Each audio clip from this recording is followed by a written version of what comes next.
Hello everyone, welcome back to RimWorld Infinite Lives, where we are currently cleaning up the aftermath of the great siege that took place and the great battle of the turtles that also took place during the siege.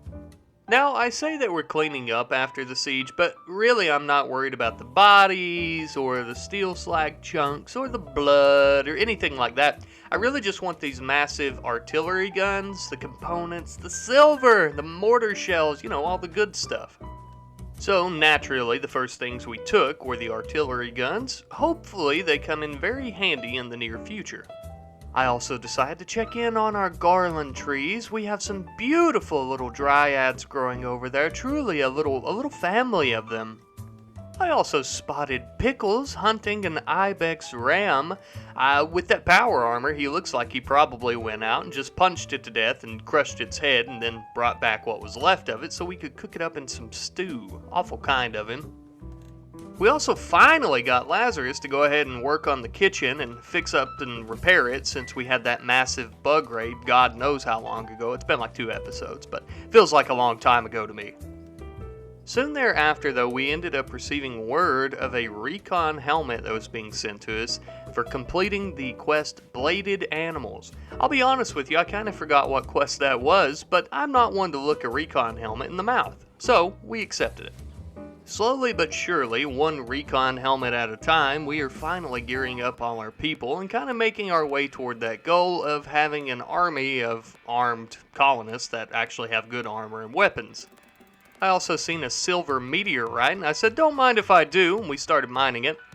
And not long after that, our colonists were having a party for the holiday of Feast Day. That's right. A few episodes ago, if you remember, we had made the holiday of Feast Day after we all almost starved to death.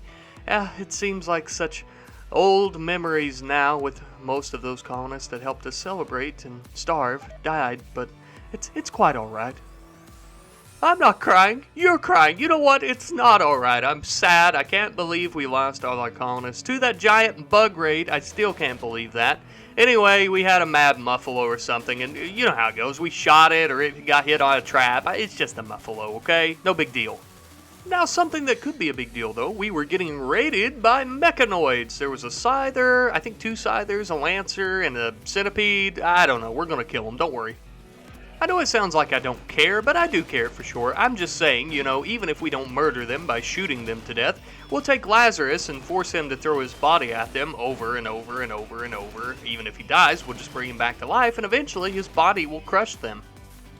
But luckily, we didn't have to force Lazarus to body slam the centipede or put it in a headlock and choke it out or anything like that. While it was shooting at one of our turrets, we all came around from the left side and flanked its ass and shot it to pieces. Oh, and apparently there's a lancer here as well. Hey, little buddy. Oh, he's dead. We also had a trade caravan that was visiting, and we decided to sell off some of our crappy guns to them. It wasn't a lot of silver, but it would be a good start for some armor. And speaking of weapons and armor, I decided to build an armory next to our bedrooms. That way we could get all the weapons and whatnot out of our storage room, and there'd be a lot less clutter. Some time later, we also received word of a group of pirates with a smoke spewer. Now that smoke would start polluting our airways and would start killing out all the vegetation in the area. So we couldn't have that happen. I started up a little caravan to send out to take care of the pirates. Naturally, with the caravan, I sent Lazarus, the human meat shield, who could die and be revived without consequence.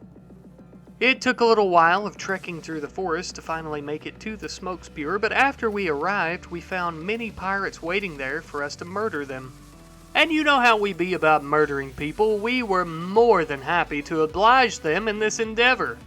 We would send them off to hell with a smile on our faces. We allowed Lazarus to lead us into the battle, him and his grenades. He began throwing them, and then after a little while, I decided to let everyone else come in and join on the fun. Unfortunately, Lazarus was quickly blown up by a pirate's grenade, and so it was up to everyone else to kind of fend for themselves. After a while, we managed to kill and injure enough of the pirates that they decided to be cowards and flee the area before we could murder the rest of them. And of course, by this point, Lazarus had died. He had bled to death there on the ground. But don't worry, he would have another breath of air in his lungs, as he always does. After springing back to life, we sent him in with his trusty grenades to destroy the smoke spewer. After destroying the spewer, we decided to make the long trek home, but after we arrived home, I realized that Pickles had gone berserk in the caravan, and he was very pissed off, so pissed off in fact, he decided to start attacking random wildlife. This would be a problem for the local wildlife because even without the power armor and the power armor helmet, Pickles was quite the beef nugget. He was a big, strong man. So he just kind of made his way around the local vicinity with turkeys, squirrels, guinea pigs, rabbits, really anything he could get his hands on just being smashed like a bunch of baked potatoes. I mean, he literally went around, he was like a walking blender. Any animal that got in his way was just smashed and ripped to shreds, and he just went around murdering them. On the bright side, we would be able to eat them, and we wouldn't have to hunt any animals for a little while, because Pickles was doing it for us, with his fists. By this point in the series as well, we had quite the pile of mechanoids from all the past mech hives and raves and all that junk, so we finally started tearing them apart for spare parts. We also began planting some beautiful potato plants out in the summer rains that were coming down. There's almost something ever so poetic about these large, muscular, glistening men in this beautiful power armor just delicately placing potatoes into the dirt. It's beautiful. You know what else is beautiful, though? The new poker table that we're going to be building, because I don't know if you remember the massive bug raid that we had. I personally cannot forget myself, but they destroyed our poker table. That's one of the grave sins those bugs committed, other than murdering all our colonists that time. Now, while our potatoes were growing, we decided we'd like to have some Thrumbo meat for our meals, so we began trying to hunt them, and the idea here was going to shoot one, anger it so it would come into our traps, and we would just kind of cheese the shit out of it by shooting it and hoping that it died in one of the bear traps we set. Thankfully, this ended up working, not a moment too soon I might add, because it almost got out of our kill box. We packed its big, white, shiny ass inside and prepared our knives by sharpening them. Thrumbo fur is extremely tough to cut through, but we would need to butcher it and cook it up with some nice potatoes and corn and rice, and really that's about all we had, but it would be delicious either way.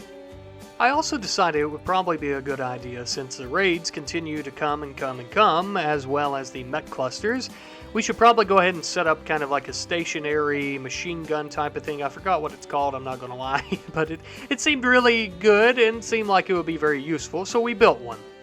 There were also some dummies that we could build as well that would draw the attention of enemies as they came into our kill box to try and fight with us. So we built 2 of those off to the side with some embrasures, that way enemies would hopefully see them, think that they're our colonists, and began shooting at them while we flanked them from the sides. Or that's the idea at least. We also built some wonderful barbed wire around our bear traps and wooden spike traps that we had left. That way, hopefully, as enemies come through that, they would get all tangled up in it and be stuck there in a little ball of barbed wire, and we could come over and, just kind of pop them right in the head and, they'd be dead. That's the idea there, at least, as well. But, ladies and gentlemen, thank you so much for watching. I hope that you have enjoyed this episode of RimWorld Infinite Lives.